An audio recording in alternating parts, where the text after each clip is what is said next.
Kitab Ester pasal kedua ayat 8 sampai 17 ya. Saya akan baca ayat yang genap, ayat 8, 10 dan seterusnya.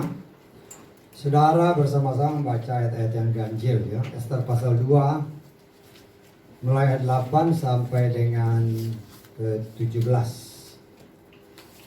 Haleluya. Terjadilah ketika keputusan dan perintah raja terdengar, dan ketika banyak gadis dikumpulkan di dalam istana Susan di bawah pengawasan Hegai, maka Ester pun dibawa ke dalam istana raja di bawah pengawasan Hegai, penjaga para wanita.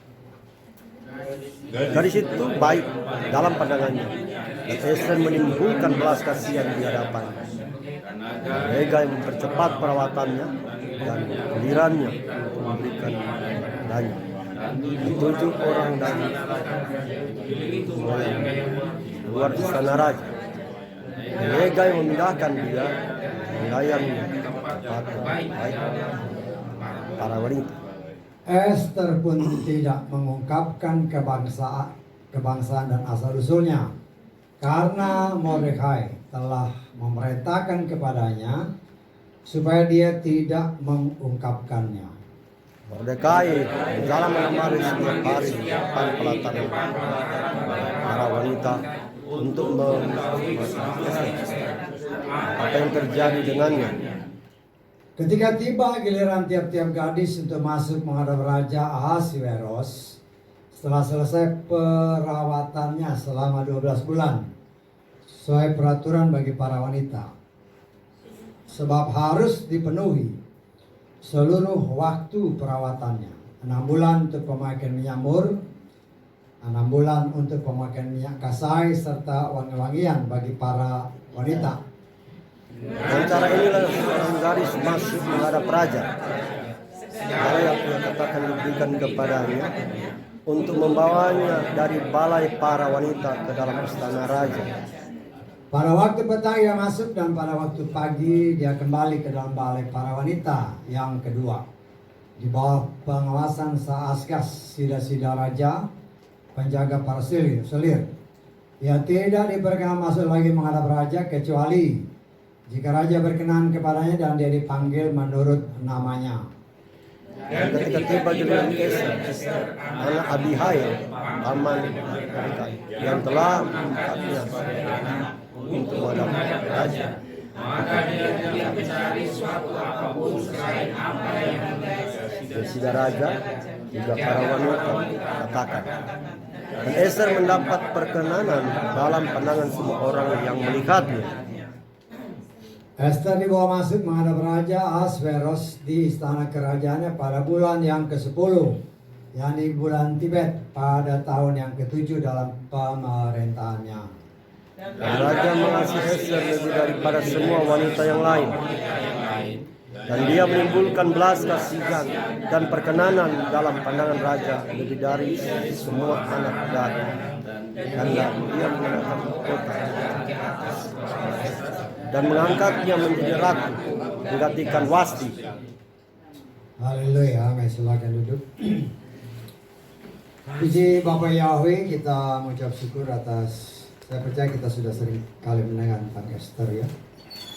Ester ini nama Persia ya, nama Ibraninya Hadassah ya.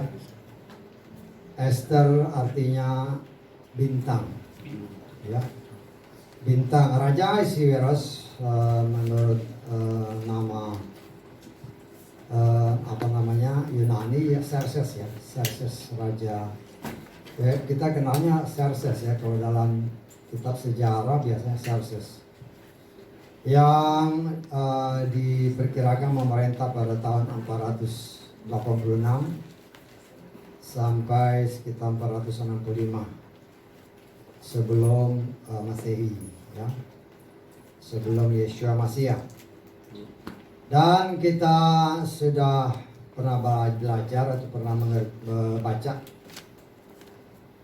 bahwa Raja Ahasveros ini tadinya mempunyai seorang ratu yang cantik yang bernama Wasti. Tetapi ketika suatu saat raja mengadakan pesta besar, ya, dia mengundang Wasti. Ternyata Wasti menolak untuk datang, ya. Karena sebenarnya Raja Ahasveros ingin membanggakan si Wasti ini, karena menurut kitab suci dia cantik, sehingga wajarlah seorang raja ingin memperlihatkan kepada orang-orang bawahannya betapa cantik istrinya. Tetapi kita melihat karena penolakan Wasti, sehingga tentunya membuat Raja Ahasveros kecewa, dan dia minta pertimbangan dari para penasihatnya, dan para penasihatnya meminta supaya Wasti disingkirkan, ya. Disingkirkan karena dia tidak menjadi contoh, terlebih dengan peraturan-peraturan yang berlaku pada zaman pemerintah Raja Ahasveros, ya, dalam zaman ini Persia, ya, media Persia. Kita tahu bahwa zaman media Persia ini sebagaimana yang telah dinubuatkan, ya, melalui Daniel, ya, melalui Daniel. Kalau nanti saudara baca di rumah di dalam kitab Daniel pasal 7, di sana ada penglihatan Daniel, ya.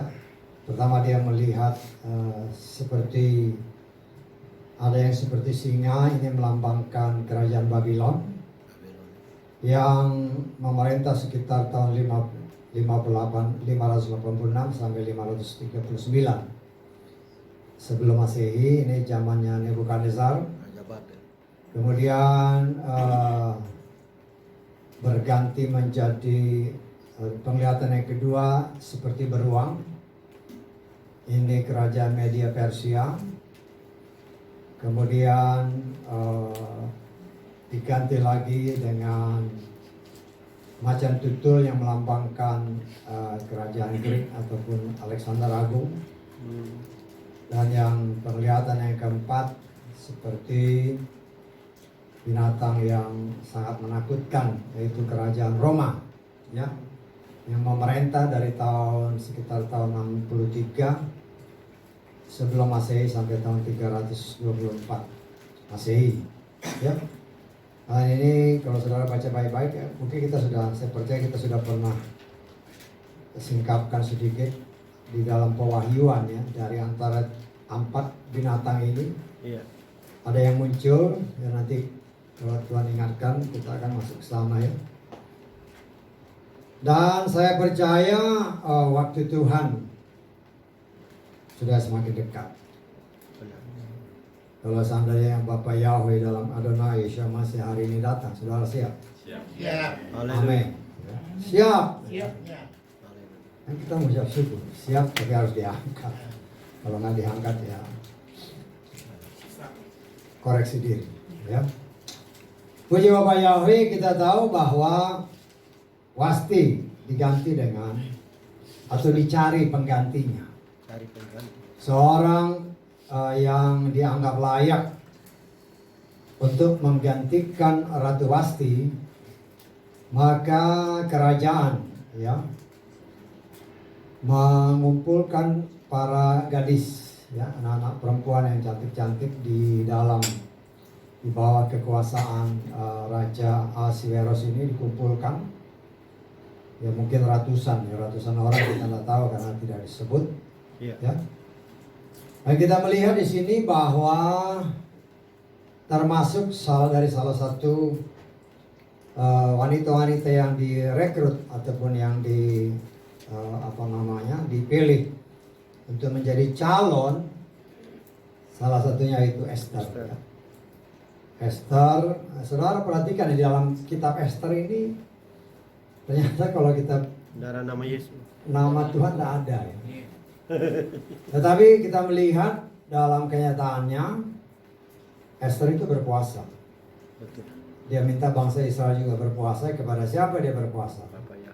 Karena mereka bangsa Ibrani atau bangsa Yahudi pasti berpuasa kepada Bapak Yahweh. Amin. Ya. Dan kita melihat di sini sesuatu yang kita juga sebenarnya sedang pelajari juga tentang Ruach HaKodesh bekerja. Ya. Karena Esther ini sebagai bintang kita baca di dalam kitab Wahyu itu adalah orang-orang yang diutus Tuhan. Untuk setiap gereja ada bintang-bintangnya. 7 gereja akhir zaman, ya, masing-masing ada bintangnya. Ingat ya, dalam kitab Wahyu itu ada 7 gereja. Yang dikenal adalah 7 zaman gereja, dari zaman Efesus sampai zaman gereja Laodikia. Ya. Setiap gereja ada bintangnya. Bintang artinya suasana dalam keadaan kegelapan. Dalam suasana kegelapan dunia, Tuhan tetap memberikan seseorang untuk menyampaikan kebenaran firman. Karena Tuhan tidak menghendaki seorang pun binasa. Ya. Dan kita juga sudah pernah belajar bahwa bintang pertama itu adalah Paulus. Tidak ada satupun kota atau gereja yang disebut dalam kitab Wahyu itu ada di Israel, tidak ada ya. Semuanya di luar Israel. Ya. Tetapi kita melihat bahwa keselamatan datang dari bangsa Yahudi. Ya. Karena itu bintang pertama ya pasti orang Yahudi. Ya, yaitu si Paulus, Rasul Polos ya. Atau Rabi Polos. Dan kita melihat bahwa semua itu ada hubungan juga dengan apa yang saudara dan saya baca pagi siang hari ini. Esther ya, berdasarkan namanya, artinya dalam bahasa Persia itu bintang. Ya.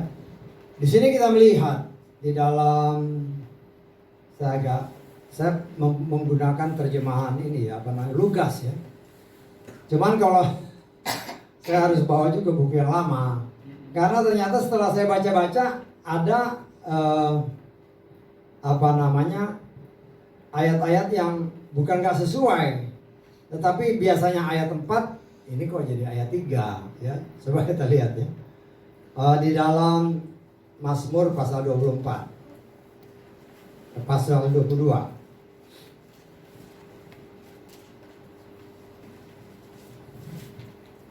Mazmur 22 kita baca, kalau di kitab suci saya ini yang terjemahan apa namanya, Lugas, itu ayat 3.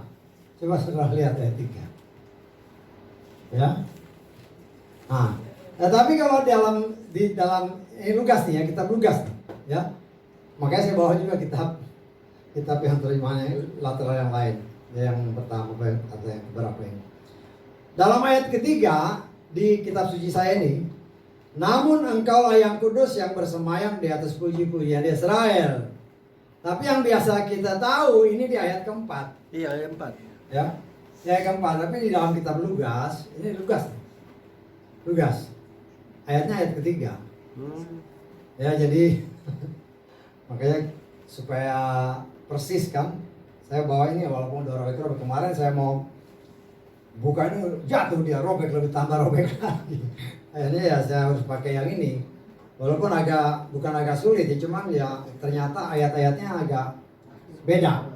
Di sini ayat 3, di sini ayat 4. Engkaulah yang kudus yang bersemayam di atas puji-pujian Israel, ya. Nah, saudara dikasih oleh Bapak Yahweh, ya. Saya percaya apapun itu, ya, selama itu firman yang benar, yang nggak jadi masalah. Kalau kita lihat kembali dalam Esther pasal 2 ayat 8 tadi ya, saya agak kurang setuju dengan terjemahan yang ada di sini nih. Esther pasal 2 ayat 8 tadi, yang tadi saya baca ya.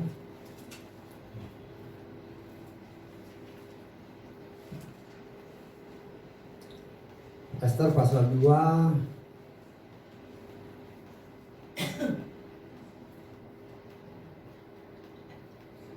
nah di sini agak beda. Saudara, ini ayat 2 ya, ayat 8 ya. Saya baca ya. Saya baca pakai ini nih. ketika perintah dan keputusan raja diumumkan, ketika banyak gadis dikumpulkan dalam istana Susan di bawah pengawasan Hegai, beda nggak? Beda ya. Kemudian di sini tulis, maka Esther pun dibawa ke dalam istana raja di bawah pengawasan Hegai, pengurus para wanita. Ayat 9, coba kita ayat 9. Nah, di sini ada ayat yang kurang saya setuju. Gadis itu baik dalam pandangannya dan Esther menimbulkan. Saya nggak setuju dengan ini. Soalnya belas kasihan itu kan gimana ya? Agak meremehkan. Kita lihat dalam bahasa Inggrisnya agak beda ya. Kita lihat dalam bahasa Inggrisnya.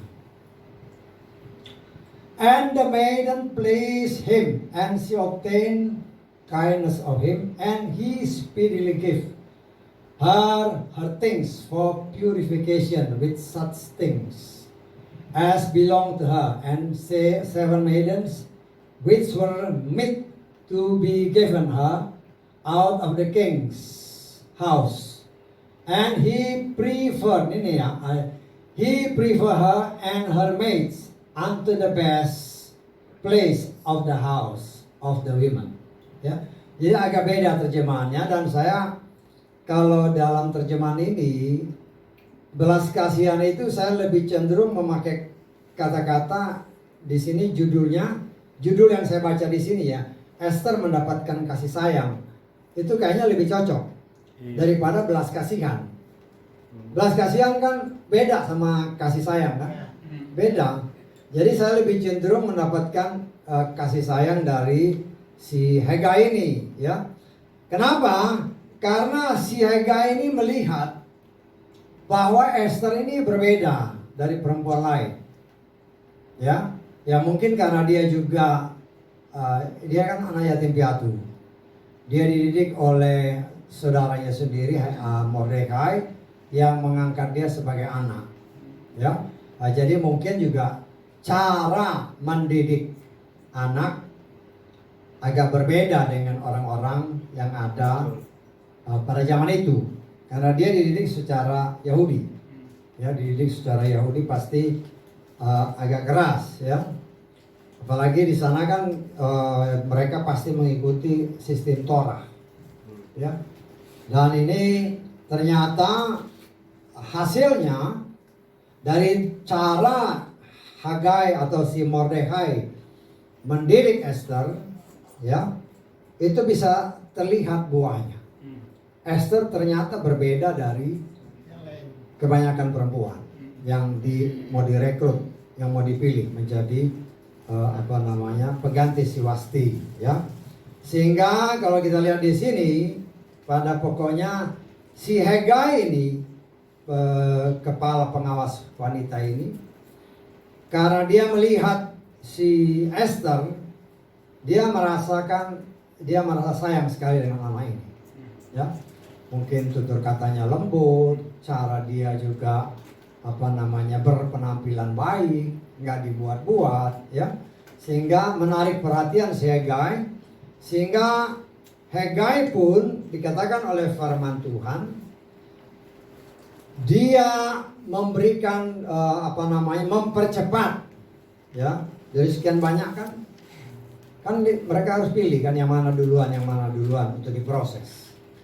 Dan dia melihat si Esther ini mendapatkan kasih sayang yang lebih daripada si Hegai, sehingga dia mendahulukan, ya, si Esther untuk secepatnya diproses dengan luar biasa dalam waktu 1 tahun, ya. 1 tahun. Kalau kita sekarang anak ibu-ibu yang baru menikah atau yang sudah lama nikah, berapa lama saudara memproses diri untuk masuk ke dalam pernikahan, ya? Mungkin 1 tahun, ya, udah siap-siap semua, ya.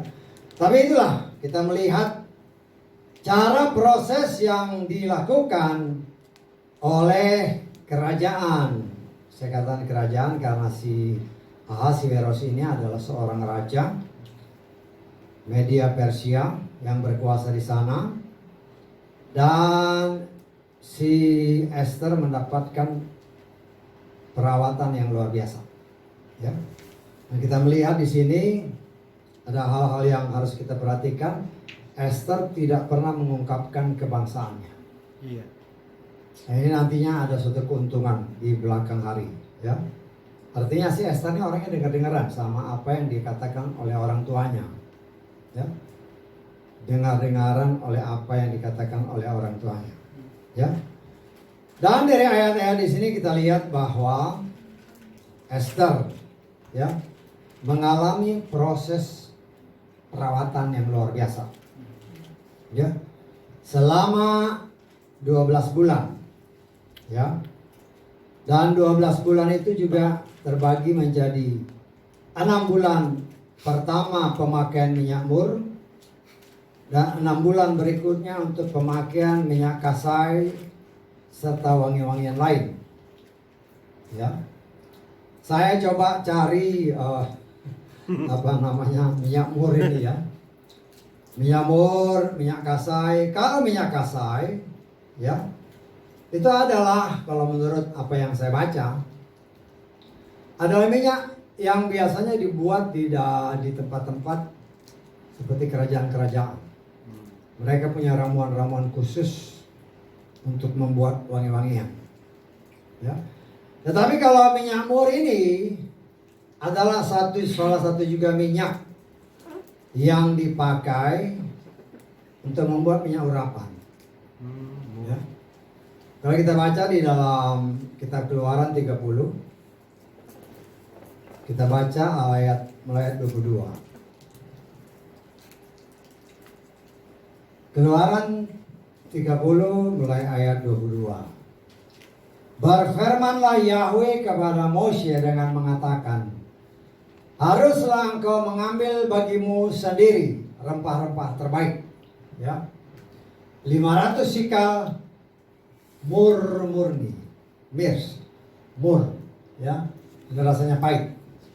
Kayu manis, balsam setengah dari itu 250 sikal, batangan kayu balsam 250 sikal, kayu teja 500 sikal menurut sikal kekudusan, dan 1 hin minyak zaitun, ya. Haruslah engkau membuat itu suatu minyak urapan kudus, suatu campur rempah-rempah, suatu karya seorang peramu, itulah minyak urapan kudus, ya. Nah, kita harus sangat berhati-hati di sini, karena di luar sana kan ada orang, oh ini minyak urapan udah kayak jimat, ya. Hati-hati, ya. Dulu pernah kita sedang pelayanan, ada seorang yang dari satu gereja yang saya percaya sudah tahu keluar mana itu. Aduh, saya nggak bawa minyak urapan. Lah, kok bawa minyak urapan? Kayak jimat aja. Ya. Minyak urapan itu tidak boleh dipakai sembarangan, ya. Kalau kita baca seterusnya aja. Minyak itu haruslah engkau dengan minyak itu haruslah engkau mengurapi kemah pertemuan, tabut kesaksian, meja dan seluruh perkakasnya, kaki pelita perkakasnya, mesbah dupa, mesbah persembahan bakaran, seluruh perkakasnya, bejana, alas tumpuan. Haruslah engkau menguduskan semuanya itu sehingga semua itu menjadi maha kudus. Segala yang bersentuhan dengannya akan menjadi kudus, ya. Haruslah engkau mengurapi Harun, anak-anaknya, dan menguduskan mereka untuk bertindak sebagai imam bagiku. Haruslah engkau berbicara kepada Bani Yisrael dengan mengatakan, inilah minyak urapan kudus bagiku bagi generasi-generasi kamu. Perhatikan ayat ini, ya. Minyak itu tidak boleh dioleskan kepada tubuh manusia kecuali imam, ya. Engkau tidak boleh membuat seperti itu dengan ukuran ramuannya. Ini suatu kekudusan, inilah kekudusan bagimu. Seseorang yang meramu seperti itu atau yang mengoleskan darinya pada orang asing, maka haruslah dia apa? Dilenyapkan. Jadi nggak boleh sembarangan. Di luar sana kan ada orang, oh ini minyak urapan. Hati-hati, ya. Kalau dia mengumpamakan ataupun menganggap bahwa minyak urapan itu seperti ini, itu sangat berbahaya. Karena kan jelas dikatakan, ya, kalau berani mengoleskan seperti ini dia harus dilenyapkan. Tapi ya saya juga yakin lah mereka di sana mungkin pakai minyak-minyak yang dijual di pasar ya mungkin ditambahin sedikit lah warna-warnanya supaya agak beda. Tetapi juga ada kadang-kadang karena terlalu mengandalkan minyak sampai ya karena WC mampet pakai minyak urapan. Ini kenyataan. Iya. WC mampet dipakai minyak urapan supaya WC-nya mulus. Itu kan gimana, nggak ada hikmat sama sekali. Ya. Jadi kita harus sangat berhati-hati. Jangan segala sesuatu kemudian langsung dipraktekkan dengan tidak ada hikmat. Nah, saudara dikasih oleh Adonai Yeshua Mashiach, kita kembali ke sini. Ya. Perawatan selama 12 bulan, ya. Ini tidak jauh dari, saya juga heran kadang-kadang ini kok sering kita menemukan ayat-ayat ini, ya. Karena memang saya percaya waktunya sudah semakin dekat. Saya tidak mengatakan berulang-ulang bahwa tahun 48 itu sudah dekat. Ya kan, sudah dekat, tinggal berapa tahun? Tinggal 28 tahun. Bukan berarti dia pasti datang tahun 48, bisa aja sebelumnya. Ya. Karena ini kan firman-Nya. Nah, kita melihat di sini, kita sedang dipersiapkan. Ingat, Esther juga melambangkan saudara dan saya sebagai calon pengantin Yeshua.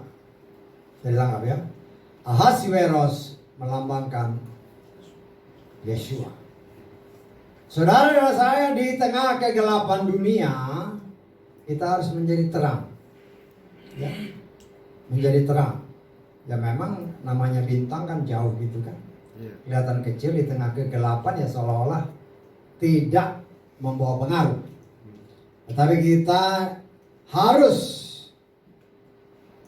di tengah kegelapan yang sangat menggelapkan, kita tetap memancarkan terang Tuhan. Nah, di sini kita melihat, ya, masa perawatan 12 bulan. Nah, kita sudah sering kali lihat ini kan. Meja roti. Roti itu ada 12. Murid Yeshua ada 12. 12, perhatikan, melambangkan pemuritan. Melambangkan pengajaran. Ya. Saudara dan saya sedang diajar sama seperti si Esther. 6 bulan, 12 roti, 6 anak. Ya, jangan ditambahin. Setan kan nambahin Iya. satu lagi. 6. Dia bikin mirip-mirip. Ya. Nah, saudara yang dikasih oleh Bapak Yahweh, kita melihat di sini perawatan 12 bulan oleh firman. Ya, kita sudah belajar bahwa 6 itu roti adalah firman Tuhan. 6 kitab yang dirangkum menjadi satu kitab suci. 6 kitab. Inilah minyak mur. Inilah minyak kasai. Inilah minyak, ya. Saya cari-cari apa sih minyak mur itu sebenarnya? Minyak mur itu biasanya dipakai untuk perawatan kulit, ya. Perawatan kulit. Jadi kulit itu untuk membalsam raja-raja dahulu. Kalau dia sudah mati dibalsam kan. Itu supaya kulitnya tahan lama. Awet. Tidak cepat habis. Ya. Nah, di sini kita melihat fungsi daripada minyak-minyak ini. Minyak itu kan, dan juga minyak mur dan minyak rempah-rempah yang dipakai ini. Itu dipakai untuk membersihkan luar dalam. Jadi gigi dibersihin, kumur-kumur. Ya. Jadi kalau kita menarik kesimpulan bahwa apa yang dilakukan selama 6 bulan bagi seorang calon ratu Luar biasa. harus menjalani perawatan selama 12 bulan sesuai aturan. Kan dikatakan sesuai aturan istana bagi para raja.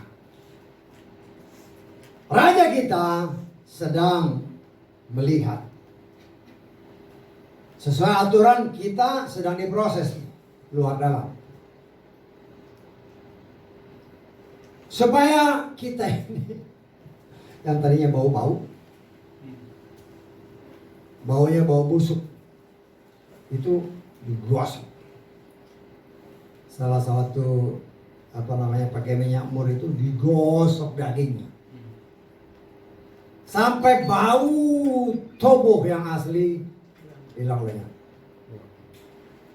Ya. Dan ini sesuai dengan firman Tuhan, supaya kita mengeluarkan bau yang harum bagi Yeshua Mashiach. Kita lihat di dalam kitab 2 Korintus ya.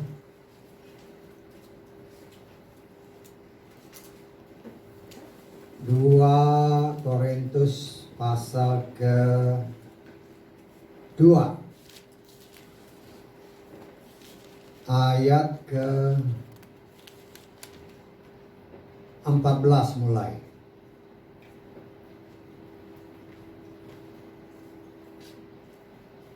Namun Syukur kepada Elohim yang selalu membimbing kami dalam kemenangan di dalam Hamasiah, dan yang menyatakan keharuman pengenalan akan Dia melalui kami di segala tempat. Sebab kami adalah bau harum Hamasiah bagi Elohim di antara mereka yang diselamatkan dan di antara mereka yang binasa. Bagi yang satu, bau kematian ke dalam kematian. Bagi yang lain, keharuman kehidupan ke dalam kehidupan. Dan antara hal-hal itu siapakah yang layak? Saudara, saya saat ini sedang diproses oleh firman Tuhan. Ya. Supaya bau-bau daging kita itu benar-benar dibakar habis oleh kebenaran firman. Ya, digosok. Ya, kalau dibakar, kalau tadi minyak itu kan juga untuk bikin api. Ya. Daging, kalau saudara, daging kan arti binatang dipotong, daging kan. Kalau saudara taruh di meja, sehari 2 hari dia bau. bau. Betul? Iya. Tapi kalau daging itu dibakar, baunya beda. Iya. Baunya bagaikan dupa harum yang bisa dinikmati oleh semua orang. Dan kita ini sebagai anak-anak Tuhan yang sedang diproses, anam oleh firman Tuhan, sebagaimana tertulis dalam kitab Roma pasal 12 ya. Roma pasal 12 ayat 1.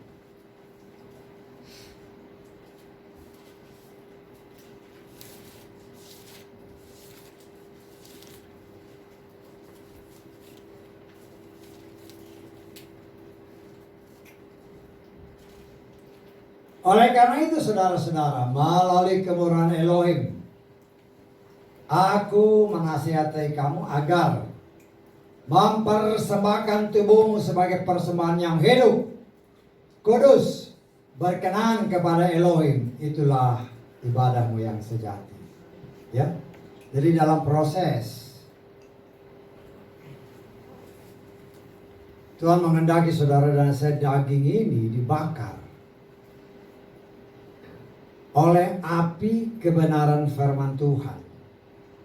Api yang tidak boleh padam. Ya, kita sudah belajar di dalam tabernakel ini. Ya, api untuk korban korban persembahan. Ya. Itulah adalah api yang nggak boleh padam. Ya, apinya harus tetap menyala. Ya. Jadi 1 kali 24 jam api itu harus tetap menyala supaya daging kita ini terus dibakar. Ya. Dibakar. Jadi kita melihat di sini itulah bagian daripada proses yang Tuhan sedang kerjakan bagi saudara dan saya di dalam masa di mana saudara dan saya sedang dipersiapkan oleh Tuhan sebagai pengantin Hamasia. Pengantin Hamasia. Jadi prosesnya amat ketat. Tidak bisa sembarangan dan tidak bisa main-main. Tidak bisa. Dan Tuhan sedang mendidik kita dengan berbagai macam cara. Kalau saudara dan saya adalah umat pilihan Tuhan, maka apa yang Tuhan rencanakan bagi kita tidak mungkin gagal. Kata apa? Ayub pasal 42 ayat kedua. Ya, kita lihat Ayub 42 ayat 2 dikatakan, ya.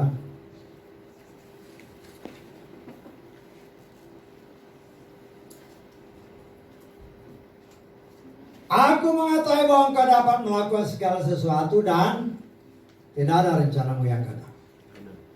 Tuhan tidak menghendaki satupun anak-anaknya binasa, tidak ada. Dia tidak menghendaki. Ya, kita masih bisa jatuh dalam dosa selama kita masih menginjakkan kaki di muka bumi. Tetapi biarlah kejatuhan dalam kejatuhan yang mungkin kita alami tidak membuat kita semakin lebih jahat. Tetapi semakin kita disadari bahwa daging kita ternyata masih bisa mengelabui kerinduan kita untuk menjadi sungguh-sungguh kudus dan benar. Kan kadang-kadang kita nggak sengaja berbuat dosa. Ya. Kadang-kadang kita tidak melakukan mungkin, tapi udah mikir, mikirnya udah salah. Mikir salah, tetap dosa. Ya.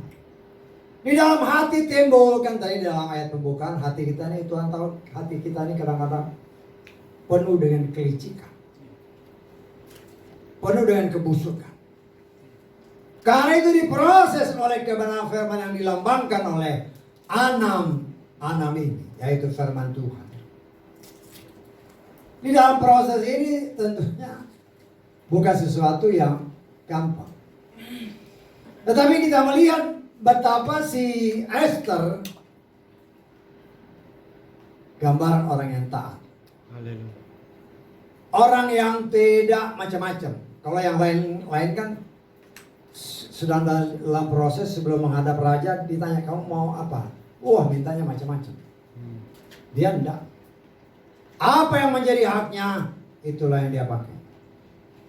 Kalau bukan haknya, dia tidak akan minta. Ya. Artinya, orang yang sungguh-sungguh berserah kepada Tuhan.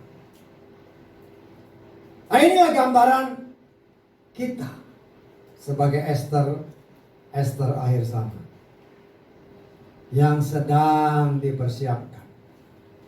Ya, sedang dipersiapkan sebagai pengantin Adam yang terakhir. Ya. Adam yang pertama. Ya. Si Hawa melenceng. Ya. Si Hawa melenceng. Akhirnya ada Adam yang kedua, yaitu Yeshua. Dan Paulus mengatakan, aku mempersiapkan pengantin yang masih perawat. Yaitu saudara dan saya yang tidak bercacat celah. Dan tentunya mengalami proses. Karena kita ini sejak lahir, kan dikatakan dalam kitab Mazmur 51. Kita dikandung dalam dosa, kita dilahirkan dalam dosa, Kita hidup di dalam dosa. Dan tidak ada dosa yang masuk ke surga. Karena itu dikenal oleh firman Tuhan. Yesua katakan, engkau harus dilahirkan kembali. Nikodemus, bagaimana saya mau dilahirkan kembali? Udah berjenggot begitu. Engkau sebagai guru, Mengajar. sebagai imam, kau tidak tahu. Nah, saudaraku yang dikasih oleh Adonai Yeshua Mashiach. Karena itu Yeshua memberi contoh. Amin. Yeshua beri contoh. Iya. Ketika Yohanes bilang, harusnya kau yang baptis aku. Tidak. Kita ikuti apa yang tertulis. Tertulis ya. Yeshua kasih contoh. Hmm. Saudara dan saya sebagai bintang-bintang akhir zaman, kasih contoh bagi orang-orang di luar sana. Walaupun mereka mungkin menamakan diri orang-orang Nasrani, tapi kalau mereka tidak hidup sebagaimana firman Tuhan, dia bisa melihat kita ini beda. Ketika kita dekat,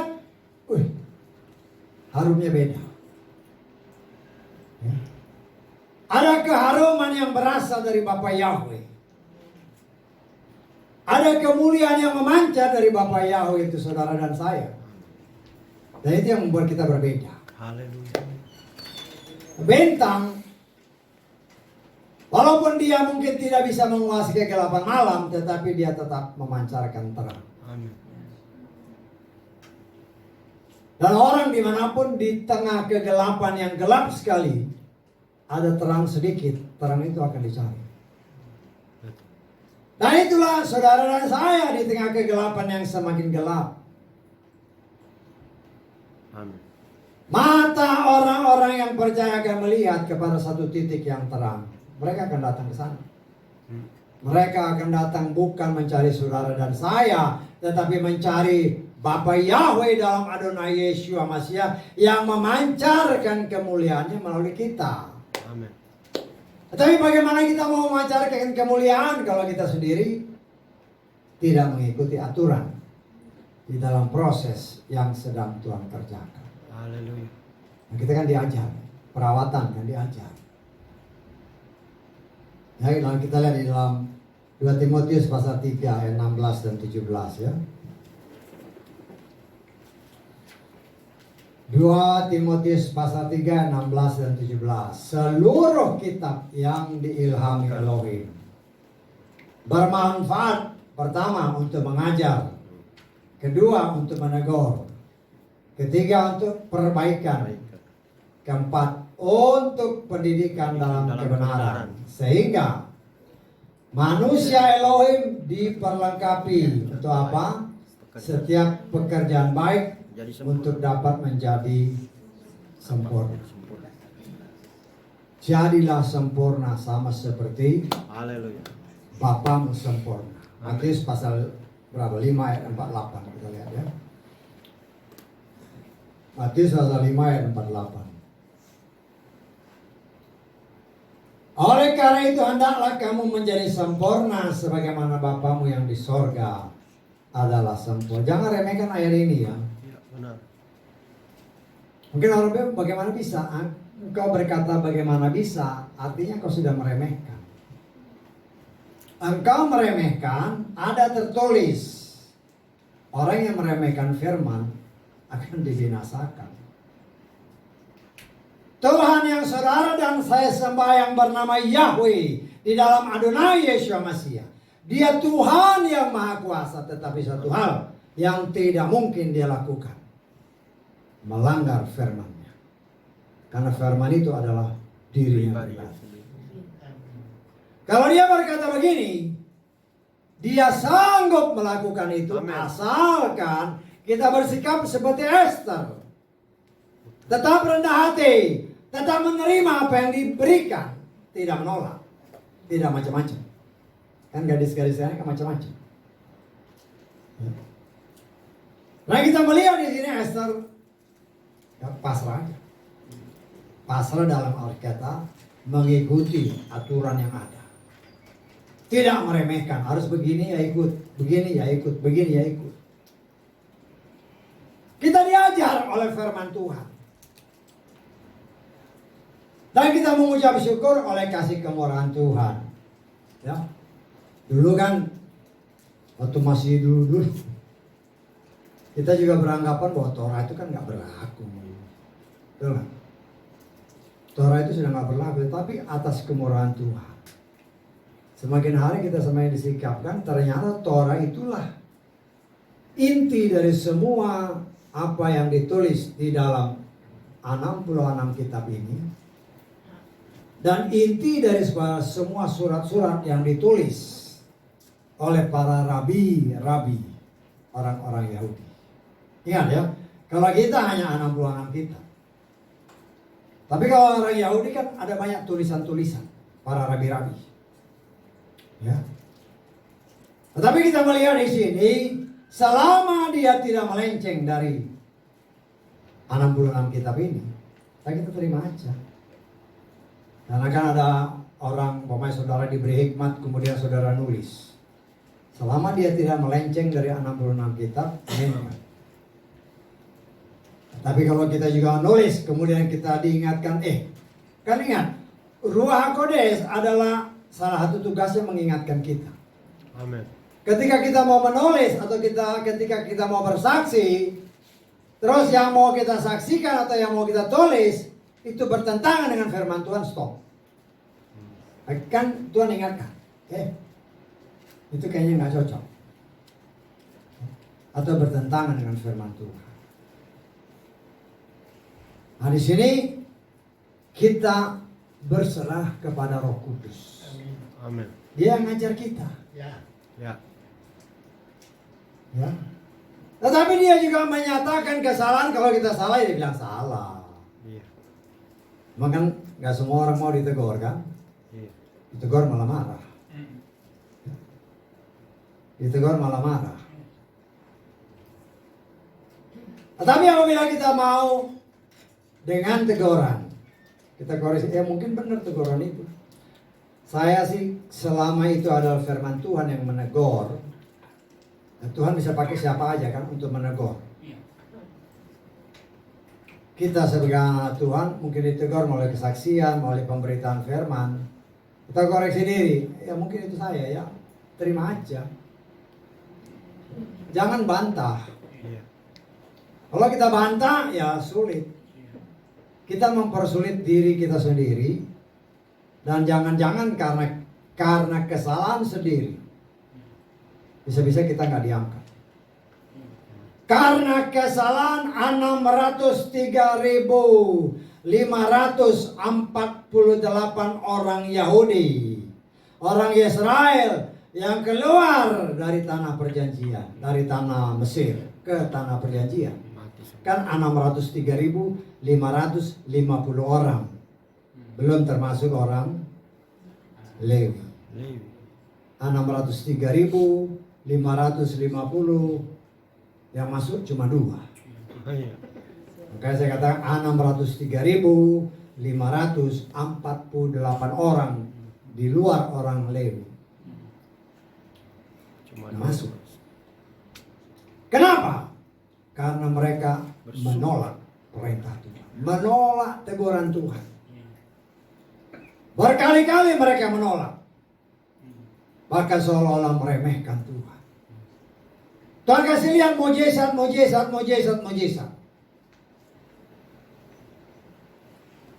Pada akhirnya ketika tinggal selangkah mau masuk, Tuhan sih bilang masuk.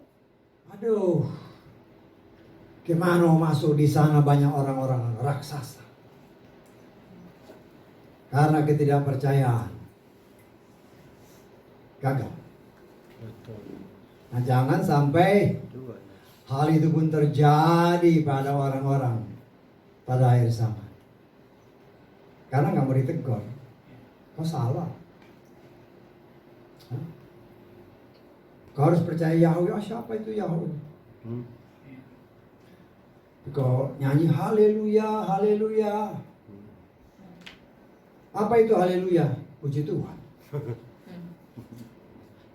Bahasa apa itu? Nggak tahu. Enteng aja ngomong. Iya betul. Ya. Sedangkan ada tertulis, umatku dibinasakan karena kurang pengetahuan. Benar. Kalau kurang pengetahuan, bagaimana? Dihancuri, dibinasakan. Dan kita melihat ada orang yang dipilih untuk diselamatkan, ada orang yang sudah ditetapkan seperti anjing, seperti binatang yang dilahirkan untuk dibinasakan. Loh, kok begitu? Ya, kalau ngomong Tuhan kita Alfa Omega, Alef dan Tau. Amin. Semuanya bilang amin. Tapi ngerti nggak? Kalau dia itu Alef dan Tau, kalau dia Alfa dan Omega, artinya dia sudah ada dahulu, dia pun sudah ada nanti. Dia sudah ada di sana. Tapi orang berpikir, aduh, umatku binasa karena cuma baca doang, tidak mengimani. Apa sih maksudnya Alef dan Tau? Apa sih maksudnya Alfa dan Omega? Kalau ngomongkan Tuhan itu Alfa dan Omega. Ingat, dia awal, dia akhir, kan kata kita Wahyu. Iya. Nah, kita harus percaya bahwa dia awal, dia akhir. Artinya sekarang ini dia sudah ada. Nanti dia sudah ada. Loh, koin aja. Loh, bagaimana sih orang ini? Umur dihitung setelah Adam jatuh dalam dosa. Amin. Betul nggak? Kan baru dihitung umur. Kan dikatakan oleh firman Tuhan, kalau menurut ayat-ayat yang ada di sini, ya, umur Adam berapa? Kita baca di dalam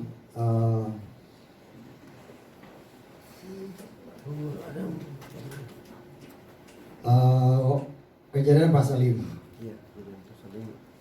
Ayat ke-5. Kita tahu ya. Ini saya ingatkan lagi supaya saudara ingat. Seluruh umur Adam waktu ia hidup adalah berapa? 930 tahun. Kemudian ia meninggal. Kemudian dia meninggal. Pertanyaannya, apakah benar umurnya segini? Tidak. Betul nggak? Iya. Ya. Adam diciptakan pada hari keberapa? 6. Hari ke-7 apa? Berapa hari itu? 1000 tahun. Hari ke-7 berapa tahun? 1000 tahun manusia. Hari ke-7 berapa tahun? Satu hari Tuhan berapa ribu tahun kita? 1000. 1000 tahun. Iya. Kalau dia diciptakan hari ke-6, hari ke-7 dia sudah 1000 tahun, ditambah Banyak sekali. mungkin Ribuan tahun. Mungkin 930 tahun. Kenapa saya bilang mungkin? Kan dia jatuhnya nggak tahu kapan. Iya. Betul nggak? Kita nggak tahu dia jatuhnya kapan. Kapan dia berdosa? Kita nggak tahu. Hanya berdasarkan hikmat yang sudah kita ulang-ulangi kan? Iya. Bahwa Yesua memberikan penyingkapan, ya, supaya kita belajar ini. Kita lihat di dalam Keluaran pasal ke-12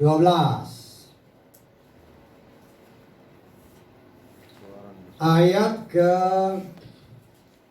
ini judulnya Domba Paskah ya, betul nggak? Iya. Ayat ketiga.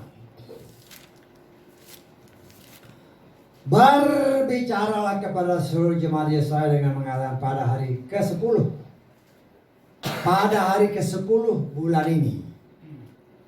Ya, ini bulan pertama ini karena Paskah itu kan dihitungnya bulan itu bulan pertama bagi bangsa Israel. Pada hari ke-10 bulan ini, setiap suami harus mengambil seekor kambing domba bagi mereka menurut keluarga leluhur, seekor kambing domba untuk setiap Keluarga, perhatikan ya, berapa? Hari ke-10.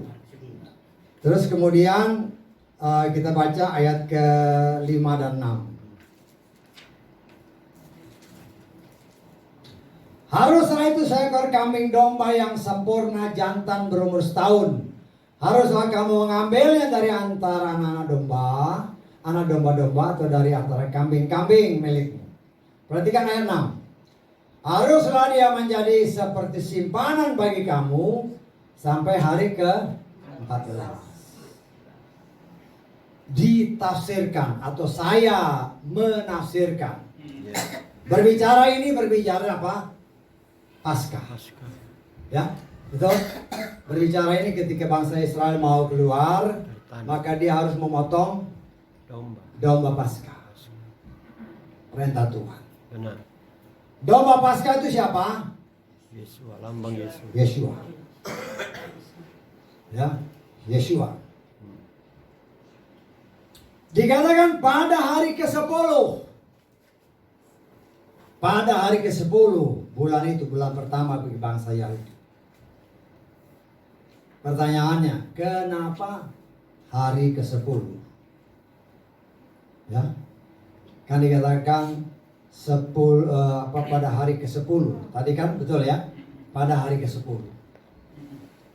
Saya menafsirkan. Dan ada juga banyak orang lain yang menafsirkan. Ya. Hari pertama, kedua, ketiga, keempat, kelima, keenam, ketujuh. 8, 9, 10. Domba dipotong.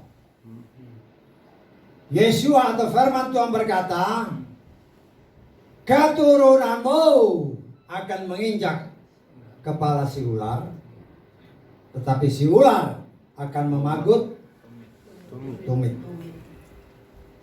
Ditafsirkan atau saya menafsirkan, pada hari ke-10 itulah manusia jatuh dalam dosa. Saya tangkap. Manusia jatuh dalam dosa hari ke-10. Kita menafsirkan berdasarkan ayat-ayat ini. Saudara menafsirkan boleh, cuma ada ayatnya.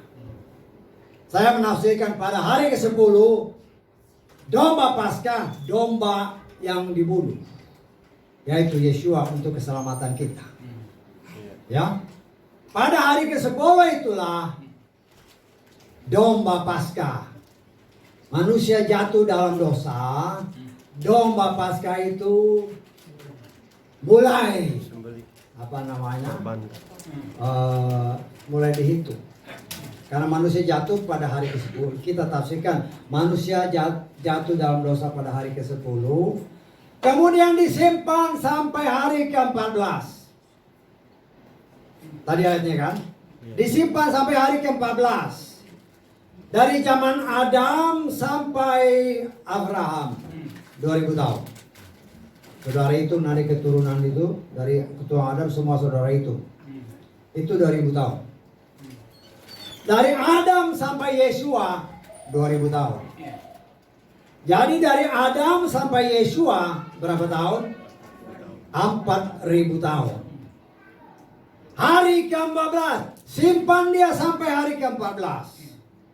Pada hari ke-14 lah Yesua di salib. Bisa tangkap ya?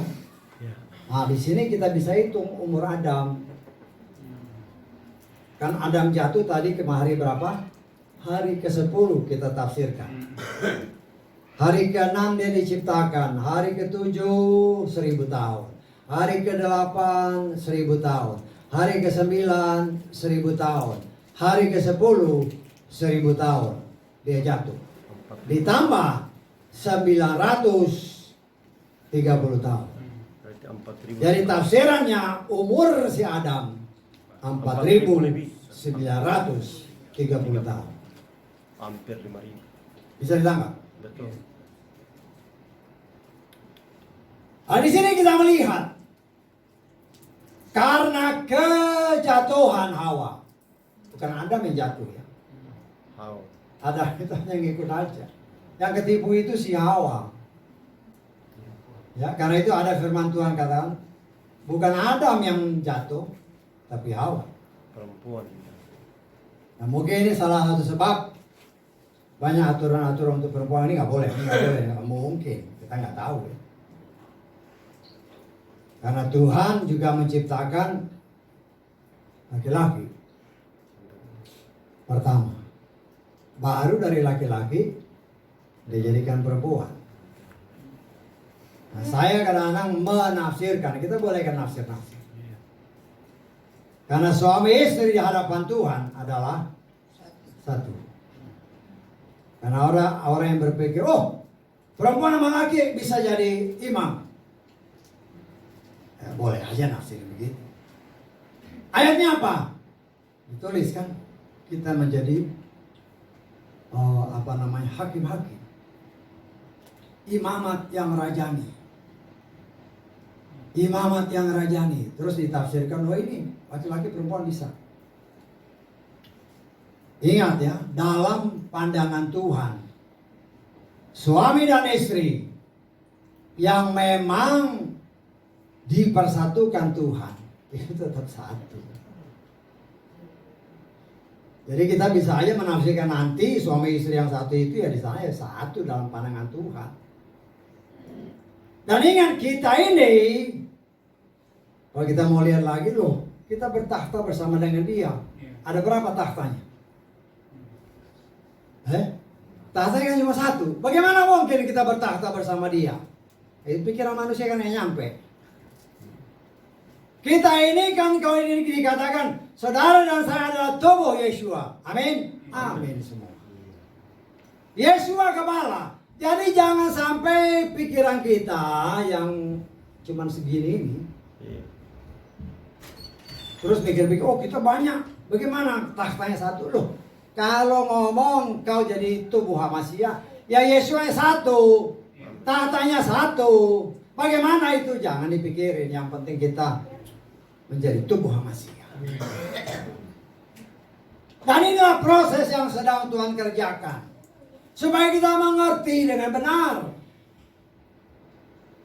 Karena itu Torah. Ingat Torah itu satu-satunya firman yang ditulis oleh Tuhan sendiri. Yang lain kan ditulis sama manusia. Tapi Torah yang 10 hukum itu Tuhan sendiri yang tulis pakai jarinya. Tulis pakai jari. Ya. Nah kita melihat di sini kalau Tuhan yang tulis, ya mungkin ada orang yang berani bicara, oh nggak berlaku lagi. Bagaimana nggak berlaku lagi?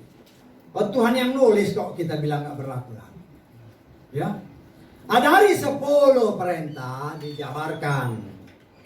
Kan 10 perintah ini Tuhan ngomong sama si Musa 40 hari, 40 malam kali 24 jam. Tidak makan, tidak minum, tidak tidur. Bagaimana mungkin? Oh dia Tuhan kok.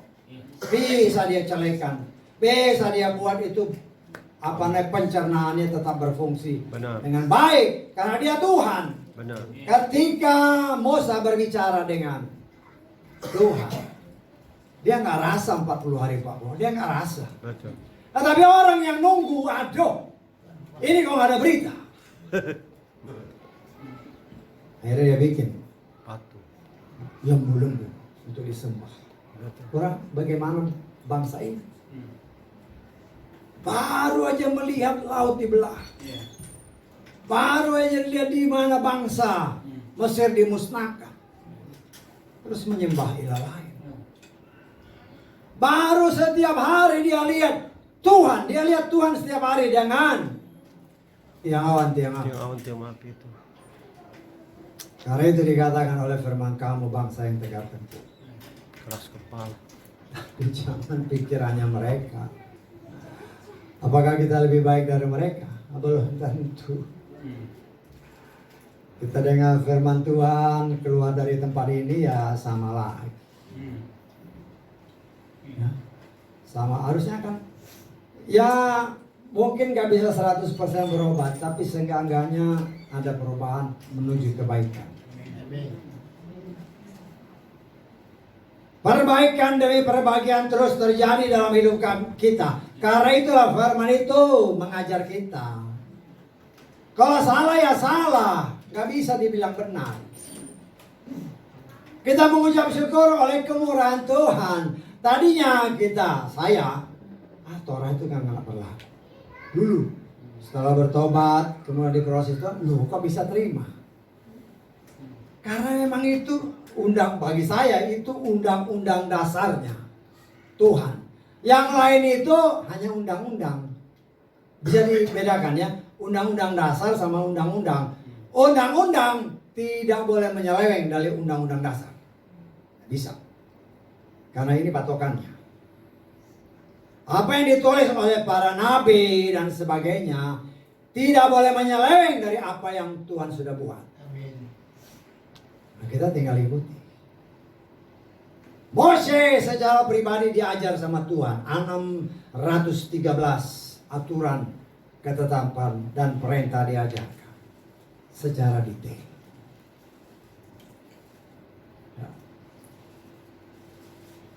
Diajarkan supaya manusia atau bangsa ingat-ingat firman Tuhan. Tapi dalam kenyataan lupa terus. Atau sengaja dilupakan. Ya, karena itu Tuhan perintahkan, kita sudah belajar kan dalam Bilangan 15, bikin baju yang ada jumbai. Ya bikinlah. Tapi tetap aja dia salibkan sang juru selamat. Walaupun dia tahu. Kita sudah belajar ketika orang Majus datang, para orang Majus, para orang ahli-ahli Taurat tepat mengatakan di Bethlehem. Ya. Tapi dia nggak datang. Dia nggak ikut sama-sama ke sana. Tidak ada. Dia dengar firman, kan dia tahu firman. Sama, jangan kira kita lebih baik. Kita tahu firman, tapi aduh, nggak lebih baik, belum tentu kita lakukan. Tahu firman, di Bethlehem, tapi nggak mau cari Yeshua. Tidak mau melakukan firman. Ditegur kan? Tapi ditegur ya, banyak yang tidak terlalu mengambil perhatian. Atau mungkin ada orang, saya kan masih muda. Tarlah, kalau udah deket-deket. Saya pernah melayani orang, nantilah sekarang nggak dulu. Ya, memang udah sekarang setelah berapa, 30-an tahun lah. Toto udah mati. Matinya juga saya dengar dengan cara yang tidak bagus. Siapa yang tahu? Dan kita sangat percaya bahwa berdasarkan perhitungan yang sudah Tuhan bukakan bagi kita di tempat ini, nanti Tuhan buka. Bukan saya berbuat ya, tapi ada tertulis. Generasi ini, generasi di mana bangsa Israel yang dilambangkan dengan pohon ara yang mulai tumbuh. Generasi ini akan menyaksikan. Kita kan sudah pernah dengar ayat-ayat firman itu. Ya, kita ulangi lagi lah, kalau Tuhan ingatkan kita ulangi lagi. Matius pasal ke-24 ayat 32.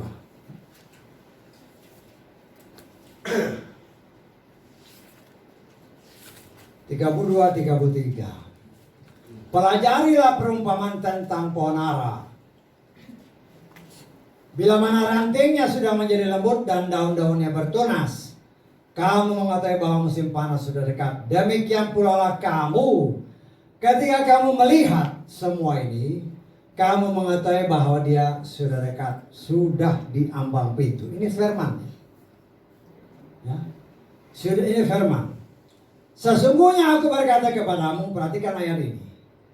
Generasi ini sekali-kali tidak akan berlalu sampai semua terjadi. Pertanyaannya, yang dimaksud generasi ini yang mana? Bisa diperhatikan. generasi ini. Generasi ini generasi yang melihat tunas. Berbicara pohon ara, nanti saudara baca di rumah Yeremia 24. Berbicara pohon ara itu berbicara bangsa Israel. Bangsa Israel menjadi generasi, menjadi negara tahun 1948. Sekarang ini masuk generasi itu yang mana? Kan gitu kan? Iya. Nah, Tuhan sudah buka buat kita. Kayaknya tahun ini Tuhan buka. Ya, tahun ini Tuhan buka. Nah, kita lihat-lihat supaya jangan sampai kita salah, karena dikatakan oleh firman Tuhan. Ya, di dalam Kejadian pasal ke-15 ayat ke-13 sampai ke-16. Dia berfirman kepada Abraham, ketahuilah sesungguhnya bahwa benihmu akan menjadi pengembara di negeri yang bukan kemunyaannya, dan mereka akan menjadi bangsa itu. Sebaliknya, perhatikan ayat ini ya. Bangsa itu akan memperbudak mereka selama berapa? 400 tahun. Ya, selama 400 tahun. Kemudian kita lengkap di ayat ke-16. Generasi, perhatikan generasi ini, karena tadi kan di generasi. Generasi yang berapa? Keempat akan kembali. 400 tahun diperbudak, 4 generasi. Jadi satu generasi berapa? 100 tahun. 100 tahun. Saya sudah menghitung dari Adam sampai Abraham itu 2000 tahun. 20 generasi. Ya. Tapi ngitungnya harus dari Adam, jangan dari Set. Karena Henoh di dalam kitab Yudas adalah keturunan ke-7. Kalau saudara ngitung dari Set, Henoh itu jadi keturunan ke-6. Tapi kalau kita ngitung dari Adam, memang Henoh itu keturunan ke-7. Kita harus berdasarkan firman. Dan kita Yudas saudara perhatikan, Henoh keturunan ke-7. Jadi dari Adam sampai kepada Abraham, 20 generasi, 20 tahun. 2000 tahun. 2000 tahun dibagi 20 generasi, satu generasi berapa? 100 tahun. Betul? Iya. 2 ayat sudah membuktikan, sudah cukup. Iya. Jadi saya menafsirkannya bahwa yang dimaksudkan Yeshua satu generasi dalam Matius 24 adalah 100 tahun.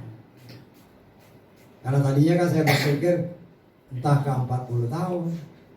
Kenapa 40 tahun? Hampir semuanya 40 kan. Iya. Manusia hujan turun pada zaman Nuh 40 hari 40 malam. Manusia dikandung dalam rahim ibunya 40 minggu. Saul, Daud, Salomo memerintah selama 40 tahun. Yeshua sama Musa berpuasa 40 hari 40 malam. Si Elia ketika berjalan sebelum dia bertemu Tuhan 40 hari 40 malam. Saya pikir apa 40? Tidak. Tidak pernah disebut di situ generasi.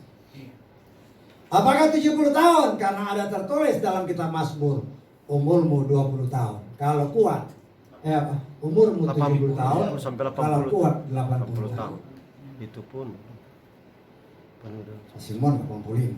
Tujuh bapaknya nggak bonus semuanya. ada bonus. Dan diimani Bapak Yahweh berkenan sampai pengangkatan. Amin. Tidak ada yang mustahil. Karena memang waktunya sudah dekat. Kita tidak tahu kapan. Kita tidak tahu kapan. Tetapi berdasarkan ayat-ayat ini kita percaya sudah dekat. Amin. Hari kita ditegur sama Tuhan. Siap nggak? Kita diajar. Kita diajar hitung-hitungan. Terus terang baru tahun ini ya Tuhan mulai ajar saya masuk dalam penghitungan. Ternyata memang sudah dekat. Kan banyak orang dari dulu, sudah dekat. Dasarnya apa? Nggak ada dasarnya. Hanya melihat, bangsa Israel. Lihat generasi. Kan Yesus bilang generasi. Tidak akan.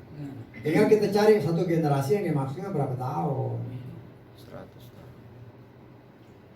Nah di sini kita melihat kan karena memang semua tanda-tandanya sudah ada kan. 666 sudah mulai muncul orang sudah ketakutan. Iya. Hanya saya tekankan dalam kitab Petrus. Yahweh sudah tahu untuk menyelamatkan orang-orang pilihan. Amin. Ya, buat apa? Amin. Gak usah takut. Nggak usah takut. Ya, benar. Karena ketakutan bukan berasal dari Daripada Bapa Bapa ya. ya. Amin.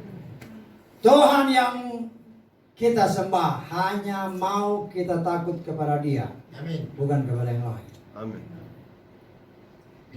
Kita diajar, ditegur, dibilang salah ya salah, mau nggak? Tapi banyak orang kan nggak mau dibilang salah. Otot, ya, otot. Tapi itulah proses. Ya, kita koreksi, mungkin juga salah. Ya salah, benerin. Hmm. Karena kita sedang diproses untuk menuju kepada kesempurnaan. Bukan main-main. Tidak ada lagi waktu main-main. Kita mengucap syukur bahwa kita mendengar bahwa memang Roh Kudus tinggal selangkah lagi masuk kembali kepada Bangsa Israel. kembali ke Yerusalem. Mengenapkan Wahyu pasal 7. Ketika Paulus mau ke Asia, Roh Kudus bilang, no. The other way. Balik ke Eropa. Diputarkan dari Yerusalem ke Eropa, Amerika, Indonesia. Indonesia kayaknya mulai masuk sekitar tahun 70-an, 80-an. Persekutuan luar biasa. Kalau saya tafsir ya. Kenapa saya tafsir begitu? Tahun segitu ribuan persekutuan doa ada di Jakarta. Ribuan persekutuan. Sekarang hampir nggak ada. Sekarang sudah Persekutuan jadi gereja besar-besar. Tapi menyangkal Tuhan yang esa. Oh Tuhan kita 3 jadi 1. Mana? Tapi ya itu pendirian mereka. Ya. Itu pendirian mereka terserah aja. Tapi kita tahu bahwa Bapa Yahweh di dalam Adonai Yeshua Masih adalah 1 dan 2. Jangan pikir seperti pikiran manusia kalau Yeshua adalah Yahweh, dia ada di bumi, surga kosong, itu pikiranmu. Semua ada di dalam Dia. Kalau kita mau ambil, Yeshua berkata di mana 2-3 orang berkumpul demi namanya, Dia hadir. Amin. Kita lebih dari 2-3 orang, Dia hadir di sini. Kemudian di sebelah sana, di mana-mana, ada banyak. Apakah Yeshua banyak? 1. Bagaimana? Jangan pikir pakai otakmu yang cuman sedikit aja. Iya, ajaib. Nggak bisa kita pikir.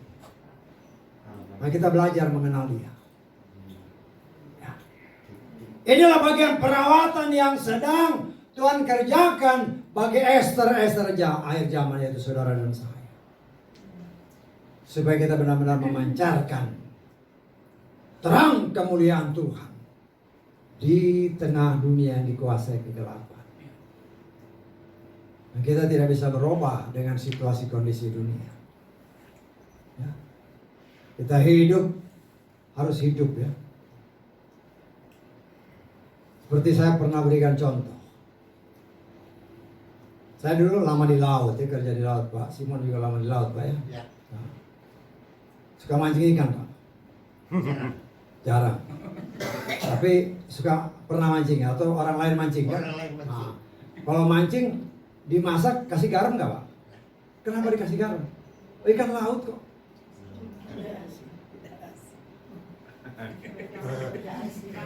Itu contoh yang gampang ya. Saya tanya ibu-ibu, kalau kau beli ikan laut di pasar, engkau garami nggak? Kenapa? Kan dia hidup di laut. Karena dia tidak asin. Kenapa dia tidak asin? Karena dia masih hidup. Karena dia hidup, maka laut tidak bisa mempengaruhi dia. Betul. Kalau saudara dan saya hidup, Di dalam Adonai Yeshua Mashiach, dunia tidak bisa mempengaruhi. Amin. Benar. Amin. Betul. Tapi kalau mati, Maka dunia. saya juga dulu ya kita sama Pak Simon nggak pernah mancing, cuman dapat ikan terus. Ada banyak ikan, udah kebanyakan kan, diasinin, dia potong, kasih garam, jemur. Karena dia sudah mati. Ikan pun kalau mati dicemplungin ke laut, dia jadi asin. Kalau dia udah mati. Tapi selama dia hidup, tidak. Betul. Itulah gambaran hidup kita. Amin. Apapun situasi kondisi dunia ini, apabila kita hidup dan tinggal bersama Dia, dunia oleh kemurahan Tuhan tidak akan bisa mempengaruhi. Kenapa? Sebagaimana yang berkali-kali diucapkan tadi, sama seperti Ayub. Selama Ayub hidup di dalam Tuhan, Amin. dia dipagari oleh Tuhan. Haleluya. Dan setan lihat kan dipagari, nggak bisa dia sentuh. Iya. Nggak bisa. Dilihat pagar dia nggak bisa, nggak boleh. Dia berani sentuh. Habis. Dia berurusan dengan Tuhan. Benar. Karena itu kita pun harus hidup sebagaimana apa yang dicontohkan oleh Ayub. Dan jangan pernah mendukakan Roh Kudus. Kalau kita tahu jatuh dalam dosa dengan pikiran, perasaan, tutur kata, diingatkan sama Tuhan kan, Roh Kudus ada di dalam kita. Bukan pakai baju yang ada jumbai-jumbai, Roh Kudus ditaruh dalam hati kita. Amin. Saya tidak menentang orang yang pakai baju, pakai jumbai, pakai aja. Tapi jangan mengimani itu sebagai sesuatu yang membuat engkau ingat firman Tuhan. Hati-hati. Kenapa saya katakan hati-hati? Karena Yeshua sudah menggenapinya. Dia berikan kepada kita Ruach Kodes. Yohanes pasal 14 ayat 26 dikatakan, supaya dia mengajar kita akan firman Tuhan dan dia mengingatkan kita semua yang sudah dia katakan. Amin. Itu kerja Roh Kudus, bukan kerjaan baju. Baju kok nggak pakai baju itu udah lupa Tuhan. Hati-hati. Ya boleh aja mau pakai cara-cara Yahudi, ya boleh aja, nggak jadi masalah. Tapi jangan mengimani, itu yang penting. Engkau mengimani itu, engkau mendukakan Roh Kudus, engkau bahaya. Karena ada tertulis, jangan mendukakan Roh Kudus. Dia berikan Roh Kudus dengan cuma-cuma, nggak usah bayar. Hanya percaya, dia beri Roh Kudus, dia ingatkan. Tadi ada cerita, ya, mau puasa. Saya bilang kan minggu lalu kan, kalau saudara berhubungan puasa sahabat ya puasa. Ada yang berpuasa, ya mungkin udah puasa, pagi-pagi bangun lupa kan, udah biasa bikin teh, mau minum diingat, kamu puasa, nggak jadi. Karena Ruach Kodes mau kita belajar untuk melakukan apa yang Tuhan kehendaki. Dan saya percaya apabila kita taat sebagaimana Esther taat. Saudara dan saya adalah bintang-bintang, Esther akhir zaman, yang Tuhan menghendaki supaya kita taat kepada firman. Jangan sampai, jangan sampai kita jadi malas, mengendor. Kan sekarang ini orang mulai malas beribadah. Apalagi ada acara live streaming sih bagus ya. Kita bisa menyiarkan kemana-mana, orang lain bisa lihat ya. Tadinya kan saya pikir-pikir, buat apa? Tapi ternyata setelah live streaming ini banyak anak-anak Tuhan yang mau bergabung. Amin. Karena di sini nama dia ditinggikan, diagungkan, nama Yahweh di dalam Adonai Yeshua Mashiach. Amin. Kita berkumpul bersama, terus sempat terpikir dalam beberapa waktu belakang ini, Tuhan, kalau Tuhan tambah jiwa ini, waduh, kita mau ucap syukur, tapi Tuhan sediakan tempat yang lebih besar. Iya kan? Yang lebih besar pasti lebih baik. Tapi ya terserah Tuhan. Amin. Tapi saya sebagai pelayan Tuhan, ya saya berdoa. Tuhan, kalau memang Tuhan tambah. Ya, dan Bapak yang jadi. Amin. Iya. Karena Kasih Bapak- Tuhan sudah tahu apa yang dia mau kerjakan. Amin. Amin. Nah, saudara berdoa. Iya. Ya, jangan ini pakai sempit aja. Itu kata-kata pikiran negatif. Hmm. Buat saya sih, gak apa-apa saya duduk di sini nggak jadi masalah. Asal bisa semua beribadah. Nah, cuma kita imani. Kalau emang penuh sesak, Tuhan berikan tempat yang lebih besar. Amin. Biar lebih banyak jiwa yang mau dibentuk seperti Ester akhir zaman. Memang dalam proses pembentukan supaya kita wangi, dibutuhkan ketabahan. Butuh ketabahan. Memang sakit, ya. Karena dibentuk sesuai dengan yang mau bentuk, bukan sesuai Ester, ya. Bukan sesuai keinginan Ester, tetapi sesuai keinginan apa yang diatur oleh kerajaan Media Persia. Dalam hal ini yang membentuk kita adalah Torah, firman Tuhan. Nah, biarlah dia bentuk kita. Jangan pernah mengeluh dan jangan pernah lari. Kalau itu kita lakukan dengan taat, ya. Tanpa sadar yang tadinya saya secara pribadi kan saya lihat kan. Dulu sedikit-sedikit ngomongnya negatif. Sekarang mulai nahan-nahan sedikit kan. Ya kalau bisa diputusin. Jangan lagi ngomong-ngomong negatif, ngomong yang positif. Tapi benar, bukan positif tapi bohong, ya bahaya juga. Sesuai yang positif aja. Kalau apa diingat itu kayaknya nggak benar, ya stop aja dulu. Minta ampun Tuhan, nggak boleh ngomong yang nggak boleh. Inilah pendidikan yang diterima oleh Ester. Luar dan dalam, saya percaya minyak ini salah satu khasiat daripada minyak rempah-rempah ini untuk membersihkan mulut. Iya, membersihkan mulut. Saya lupa yang mana entah mulut entah kemenyan. Tapi dibersihkan supaya ngomong kita juga benar. Jangan membual. Banyak orang yang kadang-kadang membual. Saudara dan saya hati-hati dengan mulut kita. Karena lidah ini, orang dunia bilang lidah tidak bertulang. Lidah ini kata firman Tuhan, ya, bagaikan juga kendali kapal. Dari lidah juga menentukan hidup matinya seseorang.